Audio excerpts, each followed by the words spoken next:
welcome back to the channel. Today we're going to be something that not a lot of people get to see that I do. It's actually one of my little obsessions, little side things that I like to do. So I have two whips here, and if you know and if you don't know, these are called snake whips. So these are stock whips. These are about 4 feet long, and I'm gonna be cracking a couple of other whips for y'all tonight, but I'm not gonna do a lot just because it is late at night. It's almost 8 o'clock at night, and I don't want to get in trouble waking up the neighbors. But other than that, here we go.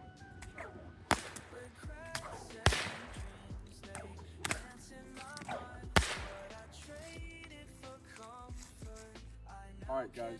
So here is my second favorite whip. So this is a stock whip.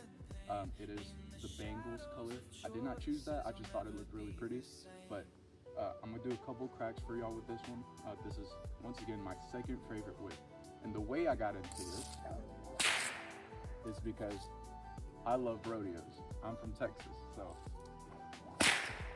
doing whips is kind of one of my favorite things. Alright guys, so with this whip, this is my big boy. This is a 6-foot whip. It is a bull whip. I got this one custom made. It has a lead handle, so it's very heavy on the back. Just that way I have a better grip on my whip. But this one is one that I use constantly. This is my favorite whip out of my entire collection. But other than that, let's get cracking.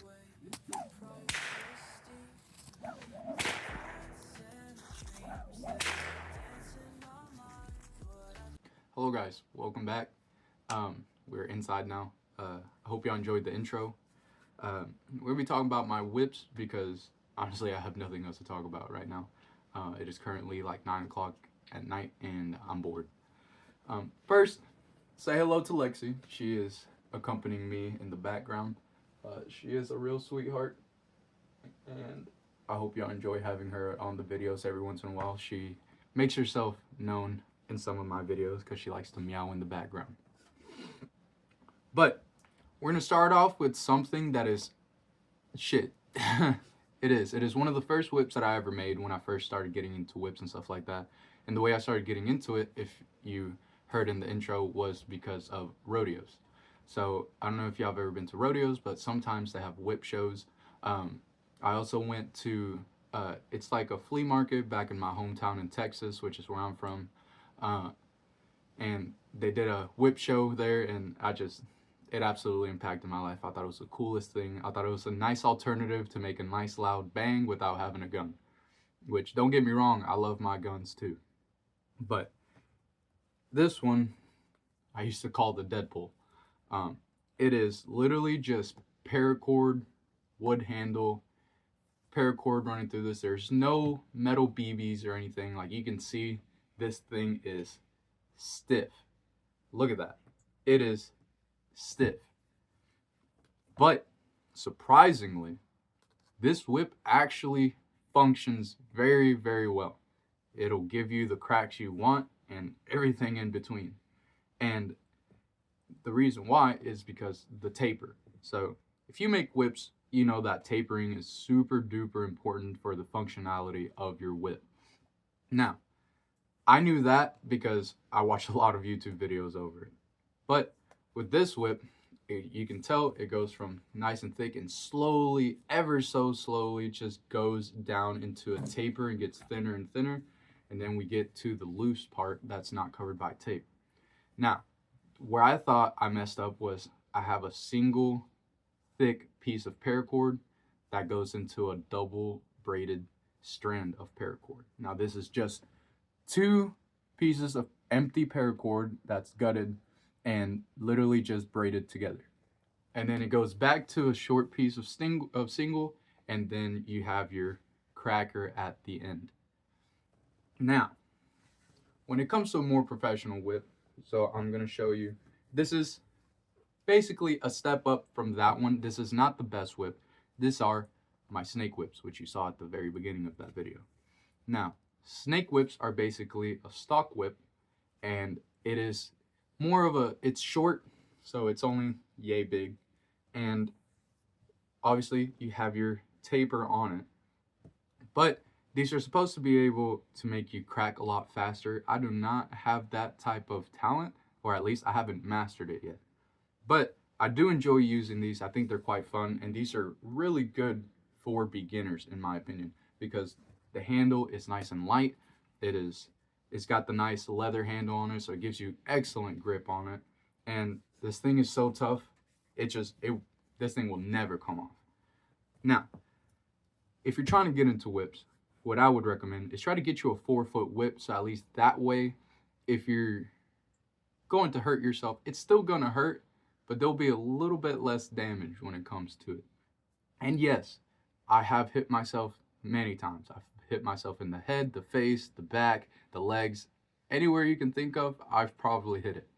And it does hurt, but I truly encourage it because it is super fun. I love doing it. I think it's a nice pastime just if you want to show off to your friends or something like that. Kind of one of those things that is a hidden talent that people wouldn't expect you to know, which is why I love doing this, because a lot of people don't expect me to own whips and much less learn how to use them.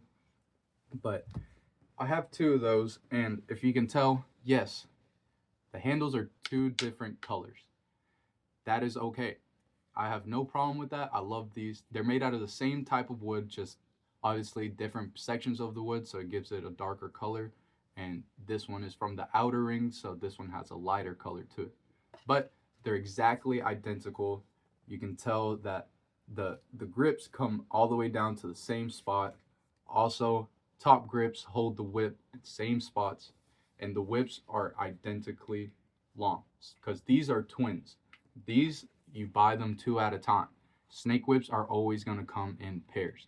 Now, you can buy them separately. If you want to just get one, you can, but I highly recommend just get the twins. Try to learn that little extra skill on how to crack 2 whips at once, because that's how you'll learn the trick that I did in a video, which I'll get to once I get to that whip.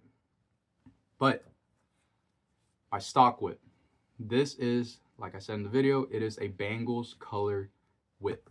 Now, I didn't choose that, but I thought the colors on it made it look like a coral snake, so I was immediately attracted to it. I think I paid about $140 for this.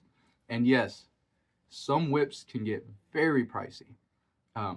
My personal favorite whipster, if you want to use that word, is Adam Winrich. I've actually spoken to him before, and I was going to order a whip from him, but I had some things that popped up, and sadly, I was not able to go through with the order.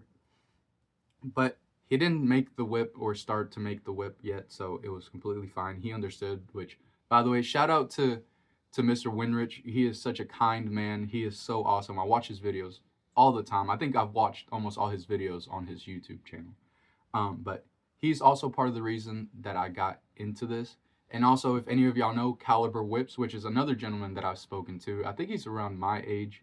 And he's also another kind gentleman.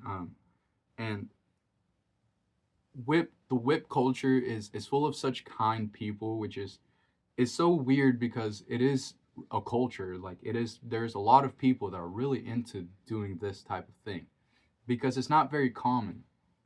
And I love it. The culture is so vibrant. It's so beautiful. It's so eccentric, especially. But this whip is amazing. It's nice. It's flexible. You can whip any which way, however you want, and this whip will crack. Now, you do have to be careful. The longer you get a whip, the higher risk you have to possibly injure yourself. I will tell you that. I have cracked a 12-foot whip before, and it did not end very good for me because you have to know how to whip it correctly. So there is a certain way to crack a whip. Now, I do mine a little bit differently, but that's just because it's more comfortable for my shoulder and my arm. As y'all notice in the video, I crack them down instead of straight because I've had too many occasions where my whips, when I crack them straight, come straight back towards me.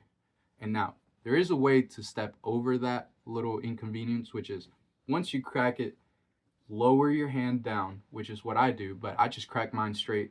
I don't throw it to the ground, but I crack it like I'm pointing straight at the furthest point where I know that tip is going to hit. But with that being said, the whip itself doesn't crack in full extension. So you would think that when you crack a whip, obviously, your whip is going to roll, roll, and then you would think that it would crack at full extension, but it doesn't. Typically, my whips, I have figured, at least this one, cracks the sound barrier when it's about this far back. Because all the whip does and the way it functions is when you go to throw your whip or crack it, your whip rolls. So it's going to roll. Typically, it will look something like this. It'll roll. And then once it gets to this section right here, it accelerates to an impossible speed. And once your whip extends about this far, that's when the sound barrier is broken.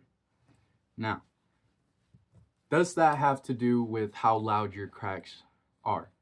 Not really. That has to do more with the weight inside of your whip. So the material that's used on your whip also has a big play in it, because you can have a paracord whip, but if it's not a good quality 550 paracord, then it's probably not going to have the best sound to it, which is why I'm going to get into my number one whip. This is my Blue Skylight bullwhip. Now, this has a lead handle, which gives it a lot more weight in the back. It is quite heavy for a whip handle. Now, I did that because when I first got a whip that was actually similar to this, I had a wood handle, and then the front of the whip was really heavy. So what happened was it detached from the handle. It stretched out the paracord and it just came off. With having a heavier handle in comparison to the rest of the whip, you actually get less force in between the connection of your regular paracord to your handle. Now, this one, as you can tell, I'll show you a comparison to my stock whip, is actually quite a big difference in thickness, especially once you get up here to the handle. You can see right there, the thickness is very, very different. Now, this whip inside has, if I'm not mistaken, 3 bodies. So it has a long piece of paracord that runs all the way down the middle, and that is filled with steel BBs. And then that gets wrapped, and then outside of that, it gets, I don't know what the actual names of it are, but it gets a paracord coating. You know, you do your whole paracord on that section, and then there's a lot more strands that go into it. So this one doesn't have 4, it doesn't have 5, and it doesn't have 6, but it has 8 strands of paracord filled with copper BBs. So those slowly taper off, so you'll have literally a short one, a longer one, a longer one, and a longer one, until you get all the way down till the end right here. And this one, the paracord actually stops, if I'm not mistaken, somewhere around here. So you have all of this right here that is just nice and light, gives it a lot more flexibility, and it increases how much speed it gains a lot more. So with this being a heavy whip and being so well made, it gives for a nice loud crack, as y'all notice in the video. I'm pretty sure you'll be able to see, and if you haven't, you can go back to the beginning and rewatch that, but you can hear the difference in how loud the cracks are. Now, bullwhips. History behind them is bullwhips have been around for a very long time, and they were used for cattle. Now, back then, whips, if I'm not mistaken, were made a little different. Obviously, you have your horse whips, you have your cattle whips, you have your bull whips, and there's a bunch of different style whips. Now, for those that also don't know, there is also a thing called a motorcycle whip, and it's actually a decorative thing. But it still rains respect to old riders, because in the motorcycle community, obviously riding started off with horses. And I think it's a pretty cool way to pay respects to, you know, the old timers that used to ride horses back in the day. But my whips are something that I got just because I love the culture, I love the history behind it, and I've actually made a couple of my own, and I've actually been able to sell some of them, which is amazing. But if you want to get into whips, I highly recommend it. be careful. Absolutely be careful. This isn't like a regular child's toy. This is a very dangerous object. If you don't know how to use it, I recommend start off with something small. You can get a regular 4-foot like the snake whips and kind of start testing it out, starting to get used to that movement. But I think it's a fun pastime. I think it's something that a lot of people that wouldn't traditionally think about doing something like that would enjoy. But I love whips. I love the culture, and if somebody can get Adam Winrich to comment down below, it would make my entire day. But yeah, guys, I hope y'all really enjoyed this video. I did this, like I said, I didn't really have anything else to talk about. I was kind of bored and I wanted to bring y'all some content.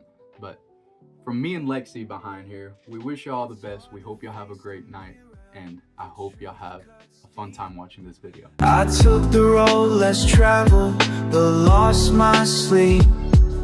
Choices